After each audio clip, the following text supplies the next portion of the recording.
Assalamualaikum warahmatullahi wabarakatuh.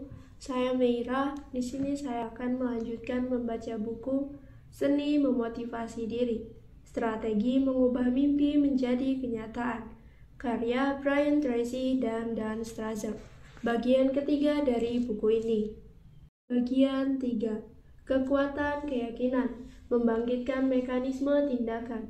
Dan berkata, Brian, saya sangat ingin menekankan arti penting dari sistem keyakinan, bukan sekedar untuk memotivasi diri, melainkan agar sistem keyakinan ini benar-benar bisa memotivasi diri untuk berbuat secara konsisten, tanpa hambatan yang disebabkan oleh alasan-alasan psikologis lain.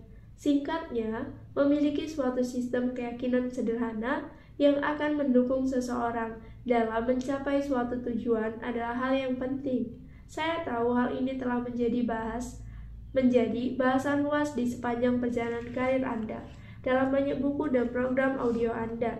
Bisakah Anda memulai diskusi di bagian ini dengan menjelaskan bagaimana keyakinan bisa menjadi pemicu dasar, acap kali, secara bawah sadar yang bisa mendukung atau menghalangi upaya kita untuk memotivasi diri? Lalu Brian menjawab, benar sekali, ini adalah bahasan yang sangat menarik. Saya mulai mempelajarinya 40 tahun lalu, dan saya dikejutkan oleh pengaruh yang ditimbulkan keyakinan pada diri seseorang. Dalam hal ini, pembicaraan kita akan berkaitan dengan konsep diri. Konsep diri adalah program induk dari sistem komputer mental kita. Segala yang kita lakukan adalah hasil dari apa yang telah diprogramkan ke dalam komputer bawah sadar kita. Keyakinan kita adalah motivator dan penggerak motivasi utama karena, seperti dikatakan Anne Nin, kita tidak bisa mempercayai apa yang kita lihat, tetapi kita bisa melihat apa yang kita percayai. Kita menjalani hidup dengan memandang segala sesuatu melalui sebuah tabir keyakinan, tabir yang menyerupai pagar taman dengan desain kisi-kisi. Tabir keyakinan ini membuat kita bisa melihat sebagian hal dan tidak bisa melihat sebagian lainnya. Tabir ini menutupi sebagian penglihatan kita, seperti kuda yang memakai penutup mata sehingga hanya bisa melihat ke satu arah. Tabir ini membuat pandangan kita menjadi sempit, sehingga kita tidak bisa melihat hal lain yang ada di luar keyakinan kita. Hal menariknya adalah bahwa semua keyakinan dapat dipelajari. Keyakinan kita tentang diri kita yang akan menentukan segala yang kita pikirkan, rasakan, atau lakukan. Sesungguhnya telah kita pelajari sejak kita masih kecil. Sebagian orang diajari keyakinan positif, sebagian lain diajari keyakinan negatif. Berikut ini adalah contohnya. Di seluruh dunia ini ada banyak orang yang memiliki keyakinan sangat kuat tentang agamanya. Sebagian orang itu menjadi fanatik, terobsesi dengan agamanya. Tetapi ketika mereka lahir, mereka tidak tahu apa-apa sama sekali mengenai agamanya ini. Segala yang mereka ketahui, pikiran, dan yakini, bahkan yang mereka rela mati demi membelanya saat ini, diajarkan kepada mereka selama bertahun-tahun. Kadang secara kebetulan, kadang dengan maksud dan tujuan tertentu. Maka titik awal untuk mengubah kehidupan kita adalah mengubah keyakinan kita. Karena keyakinan menentukan segalanya. Tetapi jika yang terjadi adalah hal sebagai berikut, maka ini adalah tragedi besar. Banyak orang memiliki keyakinan yang sama sekali tidak benar. Sebuah keyakinan yang bisa saja ditemukan secara kebetulan ketika membaca horoskop atau ketika seseorang menceritakannya dan kita mengatakan, ya, sangat masuk akal. Bertahun-tahun lalu, saya terkena bronkitis pada saat libur Natal sekitar pertengahan Desember. Bronkitis membuat saya kepayahan, batuknya membuat lelah, sehingga saya tidak bisa banyak beraktivitas. Saat itu saya belum menikah dan saya hanya bisa duduk dan istirahat. Karena masih libur Natal, saya tidak bekerja sampai akhirnya sembuh. Tahun berikutnya saya terkena bronkitis lagi pada saat libur Natal dan kembali saya harus istirahat dan mengurangi aktivitas selama seminggu. Saya diyakinkan bahwa jika pernah terkena bronkitis, kita akan mengalaminya lagi pada waktu yang sama setiap tahunnya. Itu sebuah keyakinan yang salah, tetapi keyakinan itu begitu kuat sehingga setiap pertengahan Desember saya akan mulai terkena bronkitis. saya telah membuat diri saya sakit dengan keyakinan negatif itu. Kemudian saya berbicara kepada salah seorang teman yang berprofesi sebagai perawat. Saya mengatakan aku terkena bronkitis, dan bronkitisnya selalu kambuh setiap tahun pada saat libur Natal. Ia menjawab itu tidak mungkin, tapi ada yang mengatakan bahwa sekali terkena bronkitis, kita akan mengalaminya lagi setiap tahun pada waktu yang sama. Penyakit itu akan terprogram dalam gen kita. Teman saya menjawab, itu sama sekali tidak benar. Tak ada dasar medisnya sama sekali mengenai hal itu. Saya bertanya, benarkah? Ia menjawab, ya. Dan setelah itu, saya tidak pernah terkena bronkitis lagi seumur hidup saya. Dan berkata, luar biasa, jadi seseorang bisa memiliki suatu keyakinan tertentu yang begitu kuat tentang dirinya dan kemampuannya, sehingga bahkan jika mereka menetapkan tujuan dan memiliki motivasi untuk mencapai tujuan itu sekalipun, mereka akan tetap menemukan dirinya gagal dan gagal lagi. Apakah mereka perlu menggali lebih dalam untuk menemukan keyakinan mendasar yang menyebabkan mereka mengalami kegagalan? Lalu Brian berkata, keyakinan yang paling menghambat adakah keyakinan yang membelenggu diri sendiri, self-limiting beliefs. Kita dianggap memiliki kecerdasan yang terbatas karena kita tidak memperoleh nilai bagus. Kita dianggap memiliki kemampuan yang terbatas karena kita tidak memiliki performa dengan level terbaik.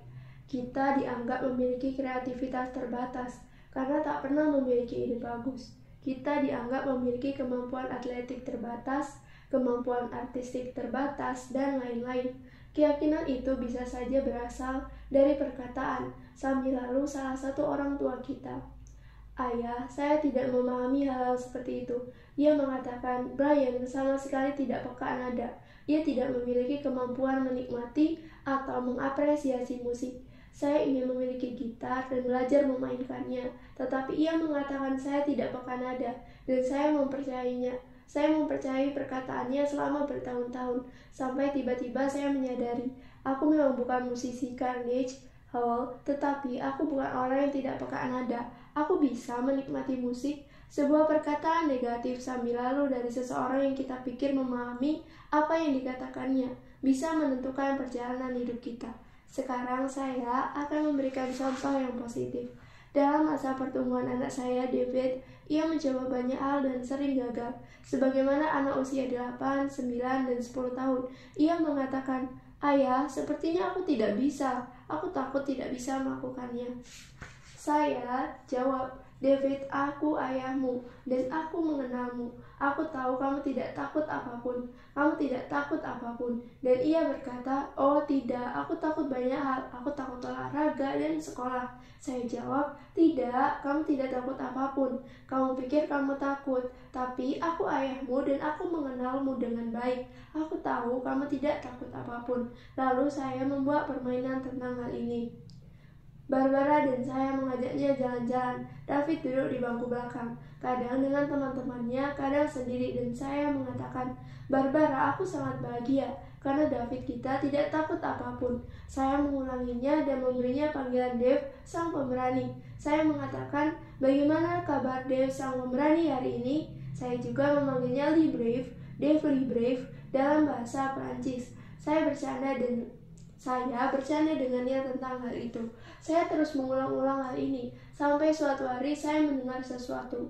Saat itu usianya 10 atau 11. Ia berbicara kepada salah seorang temannya. Aku adalah orang yang tidak takut apapun. Saya berpikir, aku berhasil.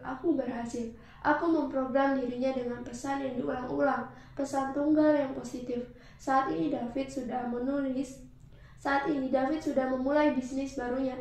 Ia menjalankan 3 atau 4 aktivitas yang berbeda. Ia belajar bagaimana menjual dari pintu ke pintu. Ia menjalankan bisnis di bidang real estate, hunian. Ia tidak takut apapun. Dan berkata, saya senang mendengarnya. Jadi jika seseorang memiliki serangkaian keyakinan yang menurut mereka bisa membuat mereka tetap termotivasi, dan jika keyakinan itu memerlukan waktu yang lama untuk sampai bisa menjadi keyakinan baginya, baik yang berasal dari perkataan orang lain maupun didikan masa kecil. Berapa lama waktu yang diperlukan bagi seseorang untuk bisa beralih pada sistem keyakinan baru yang lebih positif, yang bisa mendukung mereka meraih tujuan-tujuannya. Proses seperti apa yang harus mereka jalani?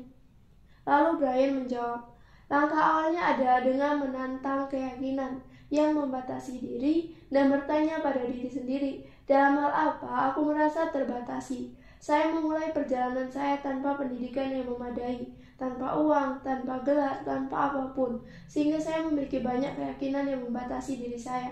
Kemudian saya mulai berpikir bahwa hal itu tidak benar, dan itu cukup membuat saya terguncang. Seseorang mengatakan kepada kita sesuatu yang kemudian kita yakini sepenuhnya, seperti cerita saya tentang penyakit bronkitis saya, sesuatu yang sesungguhnya tidak benar. Dan ketika tiba-tiba kita mengetahui bahwa hal itu tidak benar, hal itu akan cukup mengguncang. Saya akan memberi contoh yang sangat bagus yang saya baca di masa-masa awal perjalanan saya tentang seseorang yang sangat sukses. Ia tumbuh dalam keluarga kelas pekerja. Ayahnya seorang pekerja pabrik yang pada saat makan malam selalu mengulang-ulang perkataan, keluarga Wilson telah lama menjadi keluarga pekerja. Kita adalah para buruh pekerja, dan kita akan selalu menjadi buruh pekerja. Jika kalian sudah dewasa, kalian akan menjadi pekerja juga. Kalian akan bekerja di pabrik sebagai buruh pekerja, karena kita telah lama menjadi buruh pekerja dari generasi ke generasi. Sehingga ketika lulus sekolah, ia pun mendapat pekerjaan sebagai buruh pekerja. Suatu hari, 1 atau 2 tahun kemudian, saat ia berusia 19 atau 20, ia sedang menggali saluran air di sisi jalan besar. Lalu lintas sedang melambat. Sebuah mobil datang. Pengendaranya seorang teman sekolah menengahnya yang tidak lebih pintar dari dirinya, tetapi sekarang ia mengendarai sebuah mobil bagus. Temannya itu terlihat berpakaian bagus. Maka ia bertanya kepada temannya, "Glenn, apa kabar?" Glenn menjawab, "Kabarku luar biasa, aku bekerja di bagian penjualan. Aku menjual asuransi jiwa. Penghasilanku luar biasa, dan aku baru saja membeli sebuah rumah baru. Aku akan menikah tahun depan." Lalu lintas kembali bergerak dan temannya berlalu. Ia kemudian duduk berpikir dan tersadar. Begitu tiba-tiba seperti sebuah kilasan cahaya.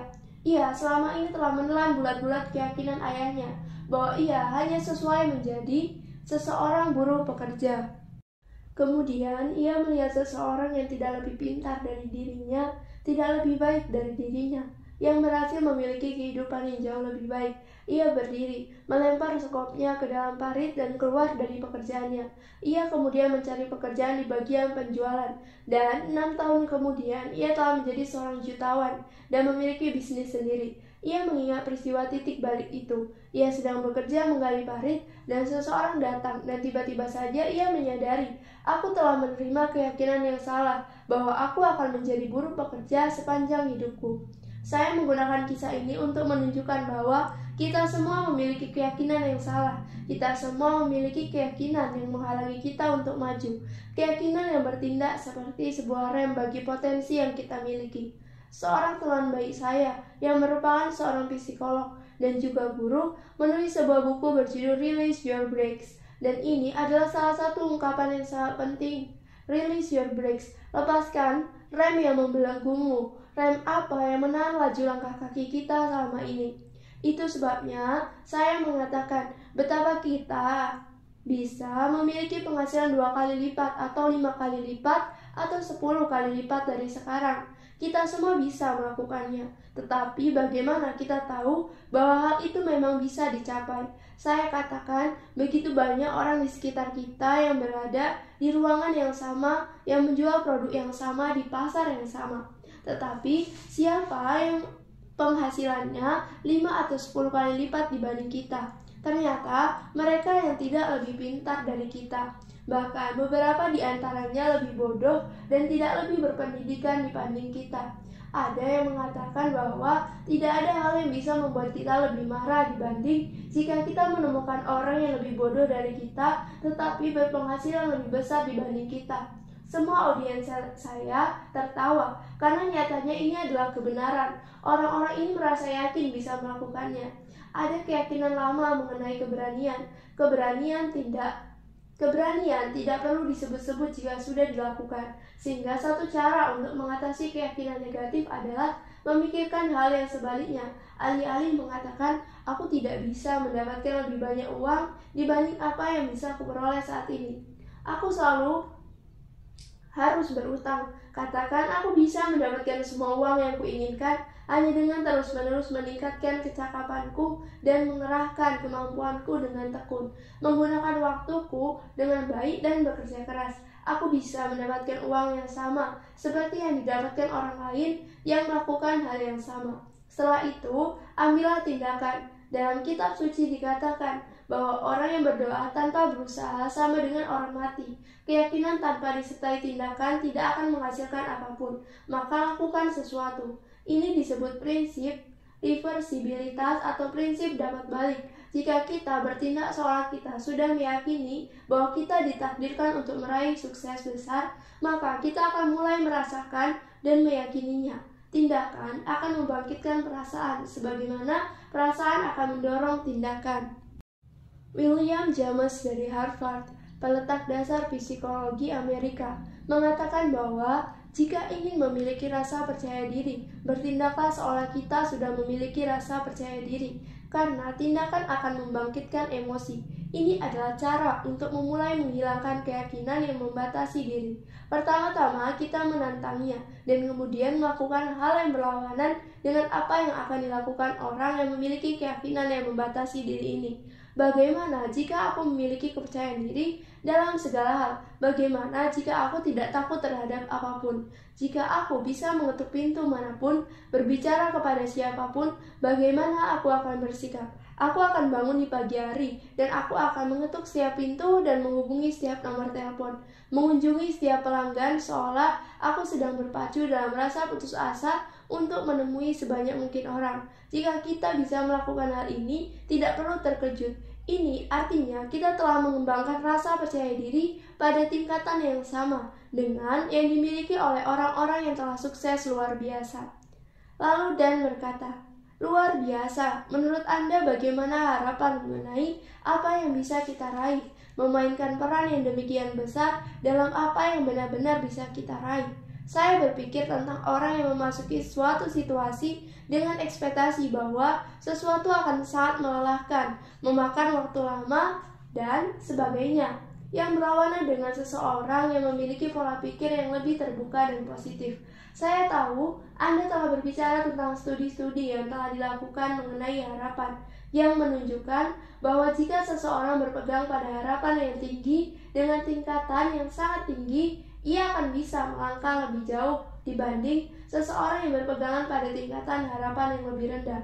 Lalu, bagaimana orang bisa menetapkan harapan akan hasil yang tinggi pada saat mereka mulai mengerjakan sesuatu yang penting, sehingga bisa memberi mereka kesempatan lebih besar untuk sukses? Setelah itu Brian menjawab, saya mulai mengerjakan subjek bahasan ini sejak 35 tahun lalu, setelah melakukan riset ribuan jam, dan saya menemukan adanya serangkaian hukum mental. Hukum mental yang pertama adalah hukum sebab akibat. Hukum ini menyatakan bahwa untuk setiap akibat dalam hidup kita terdapat suatu atau beberapa penyebab. Jika kita bisa menduplikasi penyebab-penyebab itu, kita akan bisa mendapatkan akibatnya. Jadi, jika Anda ingin melipat gandakan penghasilan, apa yang dikerjakan oleh orang yang memiliki penghasilan 2 kali lipat dari penghasilan kita setiap harinya, yang berbeda dengan yang kita kerjakan. Jika Anda ingin tahu, tanyakan kepada mereka, apa yang kamu kerjakan dengan cara yang berbeda dari yang aku kerjakan. Apapun yang mereka katakan, lakukan dan lakukan berulang-ulang. Lakukan tanpa mempertanyakannya lagi. Saya mengikuti latihan karate selama 10 tahun. Saya memperoleh sabuk hitam dalam 2 bidang yang berbeda. Dalam karate, ketika memulai kita harus melakukan dengan persis apapun yang diperintahkan, dan kita harus melakukannya ratusan kali, lalu ribuan kali. Pada setiap paruh pertama setiap kelas karate, kita harus kembali ke tahap dasar dan mengulang latihan-latihan dasar. Memukul, menendang, bergerak ke samping, ke depan, ke belakang. Kita harus melakukan itu pada setiap paruh pertama kelas. Pada paruh kedua, kita akan melakukan lebih banyak latihan lanjutan, seperti pertarungan bebas, dan kita harus melakukannya terus berulang-ulang. Kita harus melakukannya ribuan kali, sampai ketika kita memasuki kompetisi. Semua gerakan itu sudah bisa kita lakukan secara otomatis, tanpa harus berpikir dulu sebelum mengambil tindakan. Tetapi pada tahap awal, kita harus selalu mengikuti dengan persis apapun yang diperintahkan. Hal yang sama berlaku jika seseorang ingin menjadi atlet. Ia harus melakukan secara persis apa yang diperintahkan pelatih. Jika ingin menjadi musisi, kita juga harus melakukan apa-apa yang diperintahkan guru musik kepada kita. Jika ingin menjadi apapun, kita harus melakukan penyebabnya agar akibatnya bisa terbentuk. Jika akibat yang kita inginkan adalah memperoleh penghasilan yang besarnya 2 kali lipat, apakah penyebab dari penghasilan yang besarnya 2 kali lipat itu? Aturan pertama adalah bahwa jika kita melakukan apa yang dilakukan oleh orang sukses lainnya berdasarkan hukum sebab akibat, kita akan segera memperoleh hasil yang sama seperti yang mereka peroleh. Tidak ada misteri dalam hal ini. Prinsip kedua adalah prinsip keyakinan. Prinsip keyakinan menyatakan bahwa apapun yang kita percayai dengan segenap perasaan, dengan segenap keyakinan akan menjadi kenyataan bagi kita. Intensitas atau kekuatan kepercayaan kitalah yang menjadikannya nyata. Katakanlah kita diberitahu bahwa kita akan berjumpa dengan seseorang yang sangat sukses. Orang ini memulai dari tak punya apa-apa sama sekali. Ia memiliki kekayaan 100 juta dolar, tetapi ia sangat rendah hati. Ia tak berpakaian seperti orang kaya atau semacam itu, dan ia tidak suka berbicara tentang masa lalunya. Kita diperkenalkan kepada orang itu dan kita meyakini bahwa orang ini kaya, cerdas, dan berbakat, dan lain sebagainya. Bagaimana kira-kira kita akan memperlakukannya? Tentu, kita akan sedikit terpesona, menaruh rasa hormat, dan mendengarkan apapun yang dikatakannya. Ketika orang itu mengatakan, hari ini cuaca hangat, musim panas kali ini mungkin akan lebih hangat, kita berpikir, wah, ia akan masuk ke pasar komoditas. Mungkin ia akan berinvestasi pada kontrak berjangka untuk daging babi atau jus jeruk. Apapun yang dikatakan orang ini, kita berpikir hal itu mencerminkan kepintarannya. Kita mendengarkannya dengan sungguh-sungguh, mencatatnya dalam hati. Maka prinsip keyakinan menyatakan bahwa apapun yang kita percayai dengan segenap perasaan akan menjadi kenyataan. Hukum ketiga adalah prinsip pengharapan. Hukum pengharapan menyatakan bahwa apapun yang kita harapkan dengan yakin akan menjadi prediksi yang dengan sendirinya menjadi kenyataan. Ada banyak informasi dengan banyak contoh mengenai hal ini. Ada sebuah artikel lengkap mengenai teori pengharapan pada salah satu buletin email kemarin. Teori ini menyatakan bahwa ada 4 area pengharapan. Area pertama adalah pengharapan dari orang tua. Ada 2 faktor yang dapat menumbuhkan anak-anak yang bahagia, sehat, dan percaya diri, yang tumbuh dan menjadi pemenang dan berprestasi dalam hidup. Fakta pertama adalah lingkungan yang demokratis. Anak-anak dihargai dan diminta pendapatnya. Anak-anak diajak berbicara bersama dan didengarkan, dan keluarga melakukan apa yang diinginkan oleh salah seorang atau beberapa anak. Kami dulu biasa makan malam di luar dengan anak-anak kami ketika mereka berusia 3, 4, 5, 6. Kami mengatakan, di mana kita makan malam hari ini? Kali ini giliranmu untuk memilih. Mereka akan memilih tempat makan malam. Pada kesempatan berikutnya, saya akan bertanya kepada anak yang lain, di mana kita makan malam hari ini? Giliranmu yang menentukan. Kamu yang memimpin hari ini. Dan mereka akan mengatakan, aku ingin makan di sini. Mereka tumbuh dengan mempercayai bahwa pendapat mereka berharga, karena setiap orang dalam keluarganya, termasuk kedua raksasa, yaitu kedua orang tuanya, mau mendengarkan mereka, mendukung mereka 100% pada saat anak-anak saya berusia 10 atau 11. Ketika mereka berbicara kepada orang dewasa, mereka memiliki harapan untuk didengarkan, dan mereka berharap bisa memberi respon dan tanggapan. Orang-orang dewasa yang berbicara dengan mereka menggeleng-gelengkan kepala. Aku berbicara dengan anak berusia 10 tahun yang harus berdiri di atas kursi untuk dapat membuat kontak mata denganku seperti seorang dewasa. Area kedua dari pengharapan adalah pengharapan dari atasan kita. Kita akan mendapati bahwa para atasan yang memiliki pengharapan tinggi adalah mereka yang bisa menciptakan lingkungan kerja dengan performa puncak. Atasan yang mengharapkan orang-orang bekerja dengan baik akan memiliki kepercayaan terhadap para pekerjanya. Area ketiga adalah pengharapan yang kita miliki terhadap orang-orang yang menghormati kita. manusia akan selalu berkembang. Anak-anak kita, pasangan, teman, para pekerja kita akan selalu merespon dengan baik pengharapan-pengharapan kita atas mereka. Jika kita memiliki pengharapan positif yang tinggi terhadap mereka, mereka tidak akan mengecewakan kita. Mereka akan merespon pengharapan kita dengan baik. Area keempat adalah pengharapan yang kita miliki terhadap diri kita sendiri. Kita tidak pernah bisa menjadi lebih baik atau lebih sukses melebihi apa yang kita harapkan di dalam pikiran kita. Saya kadang menggunakan contoh kecil ini. Bayangkan ada sebuah toko komputer di mana kita bisa membeli suatu program operasi dan kita bisa memasukkan program itu ke dalam otak kita, dan otak kita akan beroperasi berdasarkan program itu di sepanjang sisa hidup kita. Program terbaik apa yang kira-kira akan kita beli? Jawabannya adalah belilah program yang mengatakan bahwa kita akan mencapai sukses besar dalam kehidupan kita. Pasanglah program itu ke dalam otak kita, sehingga apapun yang terjadi dalam hidup, kita akan tetap memiliki harapan untuk berhasil. Kita akan tetap berharap untuk bisa belajar, kita akan tetap berharap bisa memberi manfaat, kita berharap tetap bisa sukses. Apapun yang terjadi, kita akan tetap kembali ke jalur menuju sukses. Itu sebabnya kita melihat banyak orang mengalami kerugian jutaan, bahkan miliaran dolar, tetapi 2 atau 3 tahun kemudian mereka bangkit kembali dan mereka kembali memiliki kekayaan jutaan dan miliaran dolar. Apa yang terjadi pada mereka? Mereka memiliki kepercayaan yang solid karena mereka tahu bagaimana cara menghadapi keadaan seperti itu. Mereka memiliki pengharapan total 100%, dan kondisi mental seperti ini lebih memiliki kekuatan dibanding fakta apapun di dunia. Jadi pengharapan kita akan menentukan tindakan kita. Harapan kita akan menentukan sikap kita. Earl Nightingale mengatakan bahwa sikap adalah kata-kata paling penting dalam berbahasa.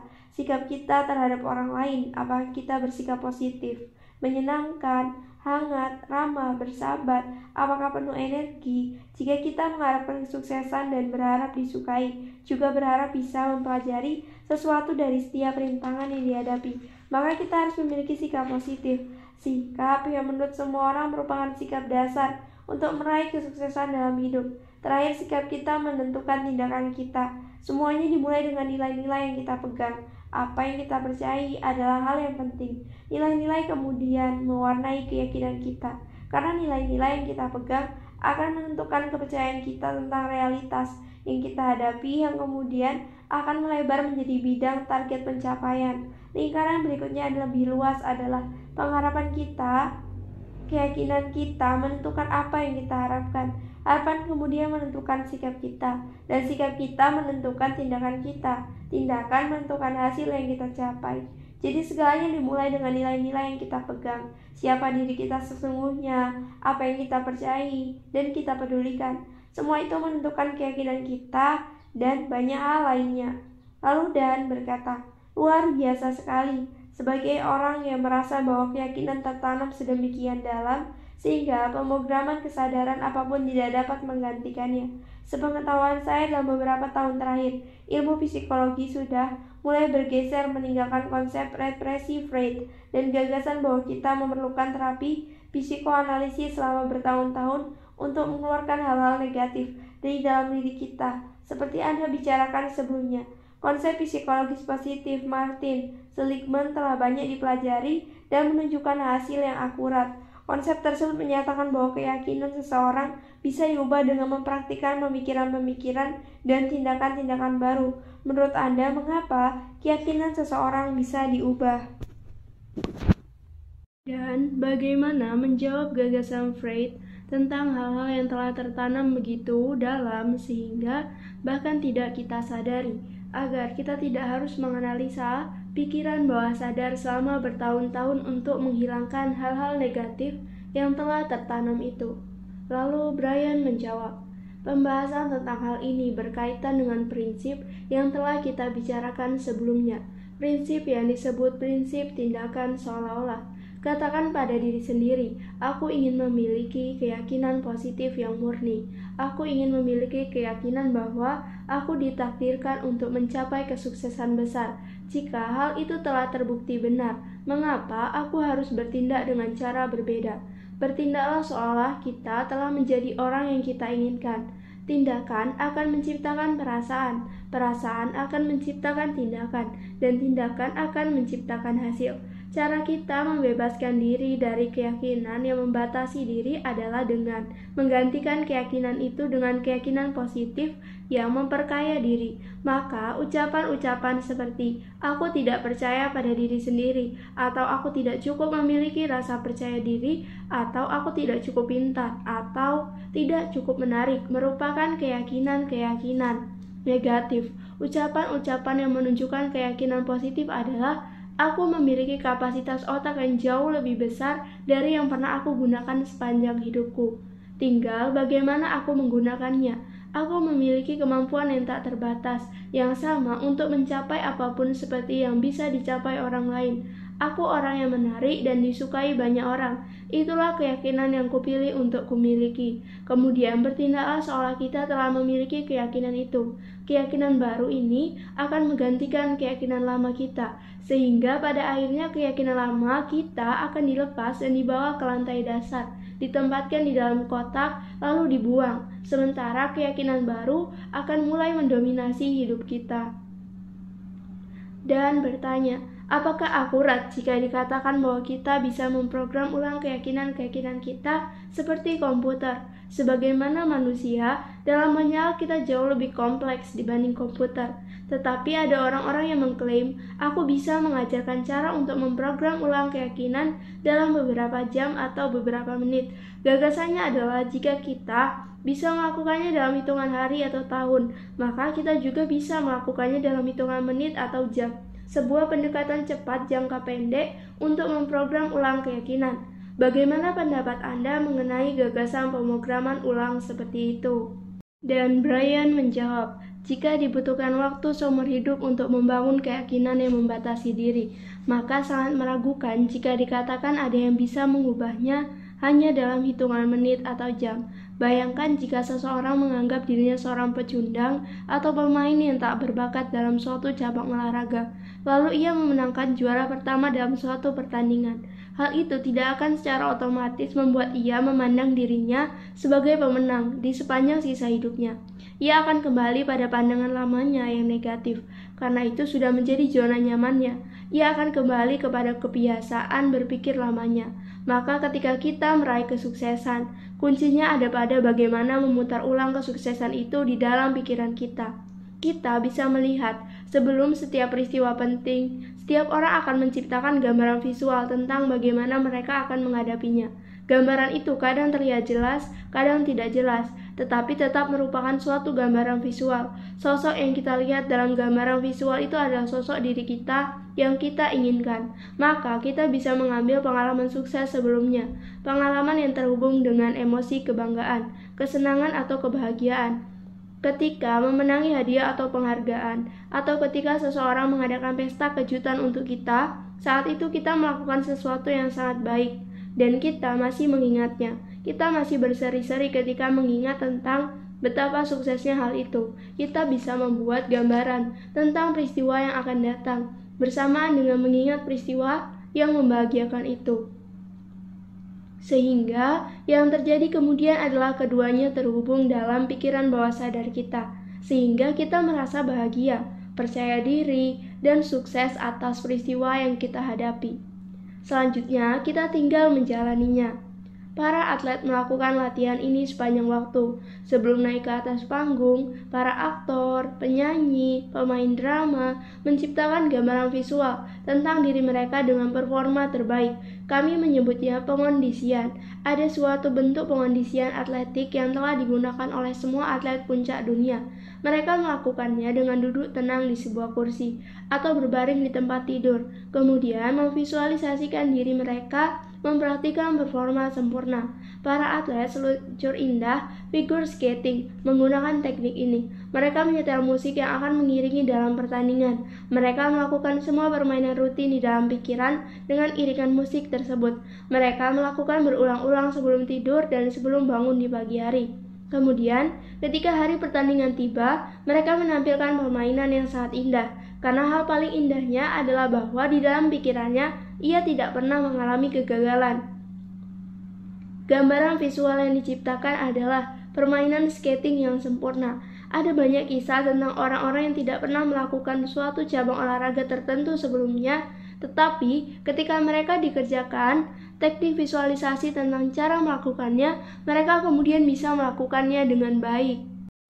Salah satu penemuan paling penting dalam sejarah manusia, Earl Nightingale, menyebutnya rahasia ajaib adalah bahwa setiap saat kita adalah apa yang kita pikirkan, sebagaimana ungkapan kita adalah apa yang kita makan. Semua orang menyetujui ungkapan ini, maka ada juga ungkapan kita adalah apa yang kita pikirkan. Jika kita berpikir tentang diri kita dalam terminologi yang positif, menyenangkan, ramah, dan humoris, maka itulah yang akan menjadi realitas diri kita.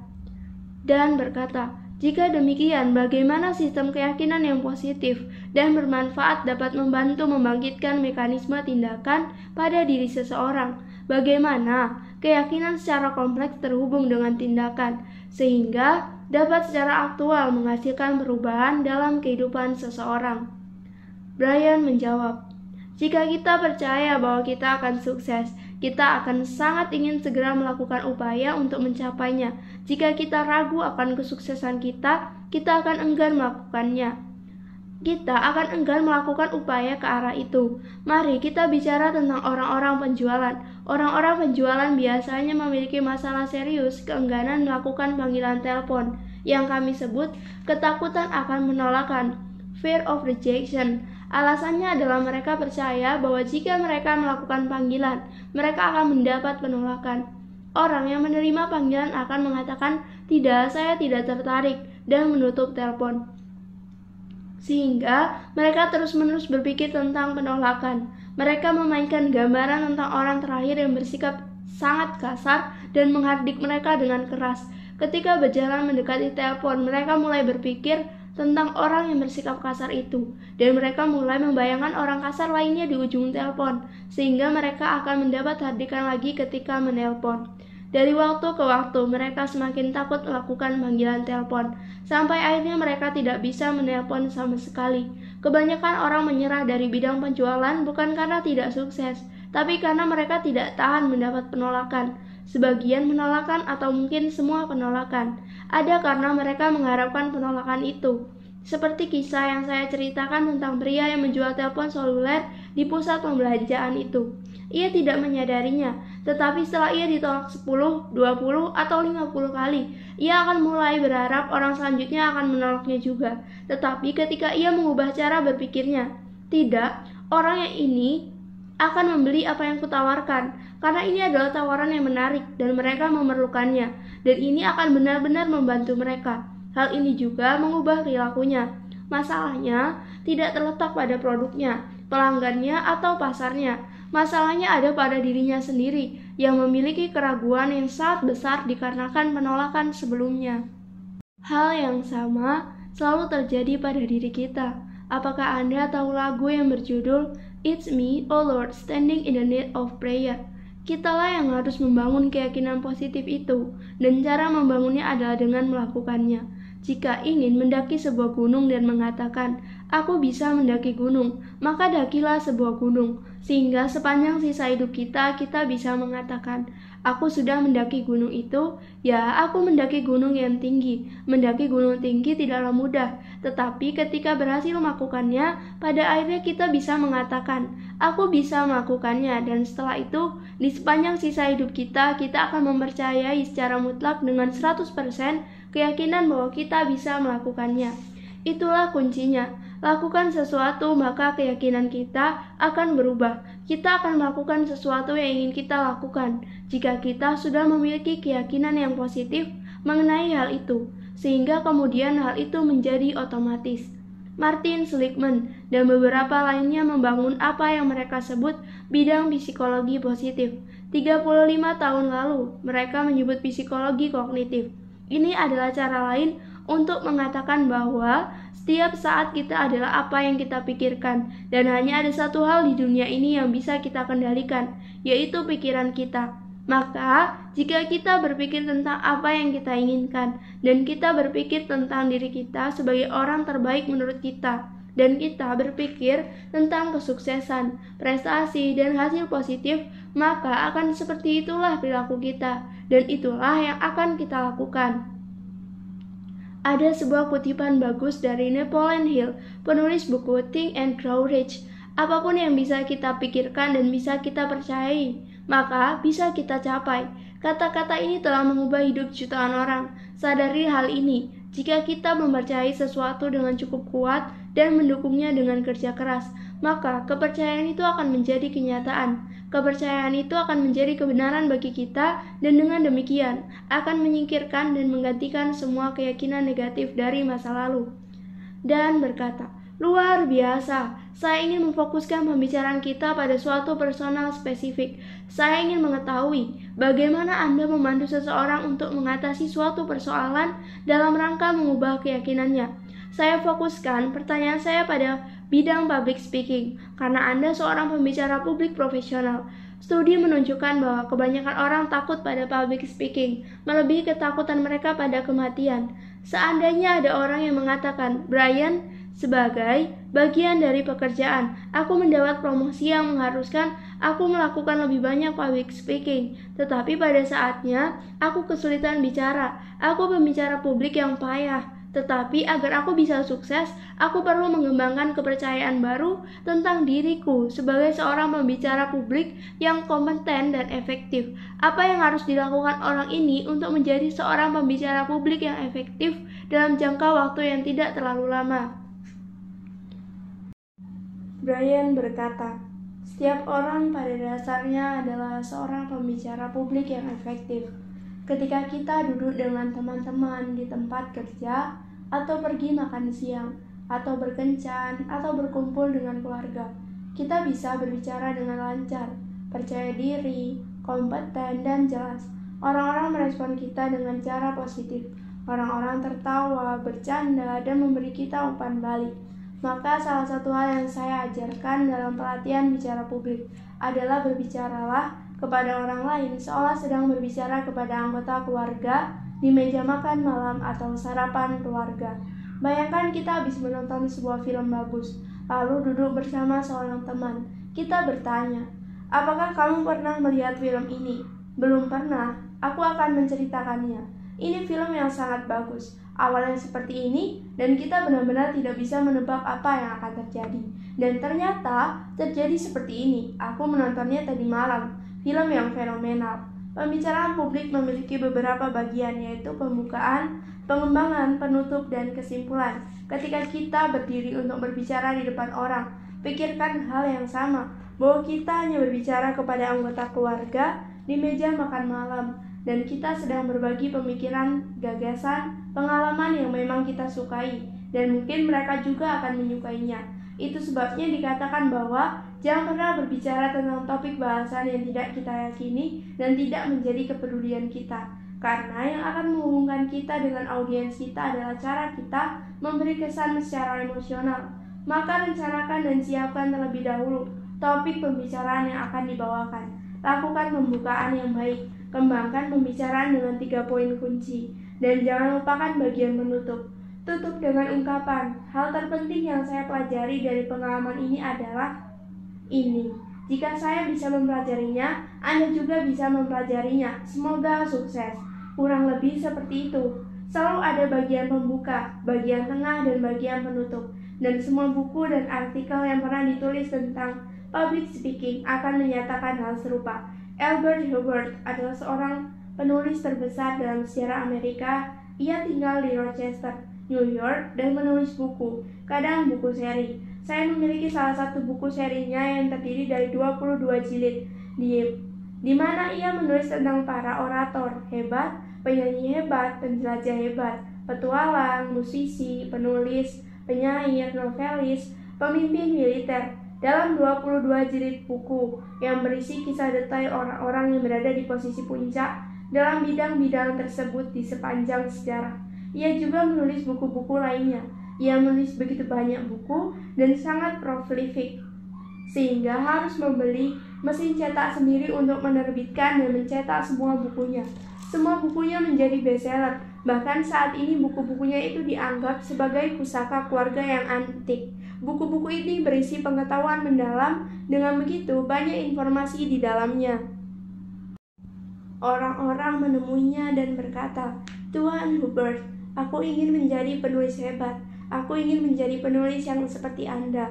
Bisakah Anda memberitahu kuncinya?" Ia menjawab, "Satu-satunya cara untuk belajar menulis adalah menulis, menulis, dan menulis." Maka ketika saya mengajar siswa-siswa saya di kelas bicara publik, saya mengatakan bahwa satu-satunya cara untuk belajar berbicara adalah dengan berbicara, berbicara, dan berbicara. Ada yang mengatakan bahwa untuk memula dibutuhkan 300 pembicaraan tanpa bayaran sebelum bisa memberikan satu pidato pertama dengan bayaran. Sebagai orang seperti Zig Ziglar mengatakan bahwa mereka melakukan 3.000 pembicaraan tanpa bayaran, sebagian besar berupa pelatihan penjualan untuk orang-orang di dalam perusahaannya, sebelum ia diundang pertama kalinya untuk menjadi pembicara dengan mendapat bayaran. Maka satu-satunya cara untuk belajar berbicara adalah berbicara. Sekali lagi, hanya berbicara. Setiap kali kita melakukannya, ketakutan kita akan semakin berkurang, sementara rasa percaya diri akan semakin tumbuh. Tidak lama kemudian, kita akan mencapai titik di mana kita sangat percaya diri dalam berbicara. Orang-orang akan memberikan sambutan, tepuk tangan, mereka akan mengagumi kita, menjabat tangan kita, dan mengatakan betapa bagus pesan yang kita sampaikan. Dan saat itulah, semua ketakutan kita menghilang. Keyakinan baru kita saat itu adalah bahwa kita adalah seorang pembicara yang memiliki kemampuan dan penuh percaya diri. Jika kita meluangkan cukup waktu untuk membuat rencana dan persiapan, kita bisa melakukan pekerjaan besar dan semua orang akan merasa senang. Dan berkata, "Jika demikian Brian, adakah satu pemikiran kunci yang bisa Anda sampaikan tentang ketakutan, tentang kekuatan keyakinan ini?" Dan Brian menjawab, "Setiap orang pada dasarnya memiliki satu keyakinan negatif besar yang membelenggu mereka lebih dari apapun. Saya akan menceritakan tentang riset ribuan jam yang saya lakukan terkait emosi negatif. Kami menemukan bahwa setiap orang memiliki satu emosi negatif besar, keyakinan negatif, gagasan negatif, berdasarkan pengalaman mereka sebelumnya, atau sesuatu yang terjadi pada mereka, sesuatu yang mereka lakukan atau tidak mereka lakukan, atau sesuatu yang dikatakan oleh seseorang. Biasanya, hal itu merupakan sesuatu yang tidak jelas. Itu sebabnya mengapa dalam psikiatri diperlukan waktu antara 6 bulan sampai 6 tahun bertemu dengan pasien 1 kali seminggu selama 50 menit untuk bisa membantu mereka mengatasi hal itu, hingga akhirnya bisa mengidentifikasi apa yang membelenggu mereka selama ini, gumpalan apa yang menyumbat dan membelenggu di dalam jiwanya. Kadang diperlukan waktu yang sangat lama bagi seseorang untuk bisa mencapai titik kejelasan dan keberanian di mana mereka bisa mengatakan kepada psikolognya, "Ini masalahku, ini yang terjadi padaku, dan seperti inilah aku menyikapinya." Kita sudah pernah melihat semua ini dalam film-film. Setiap orang sebetulnya bisa menjadi psikolog bagi dirinya sendiri. 99% orang sebetulnya tidak memerlukan bantuan profesional. Yang mereka butuhkan adalah kemampuan untuk berpikir secara menyeluruh dan mengatakan, adakah sesuatu gagasan atau pengalaman negatif besar yang mempengaruhi keyakinanku? Apakah itu? Kadang kita bisa membicarakan hal itu dengan pasangan atau teman baik, dengan pelatih atau tokoh agama yang kita percayai, atau dengan selain itu. Tetapi selagi kita belum bisa mengidentifikasi pengalaman atau keyakinan negatif yang membelenggu itu, kita akan tetap terkunci di tempat kita berada saat ini. Pada saat kita bisa mengidentifikasinya, pada saat itu juga kita terbebas dan belenggu itu akan hilang selamanya.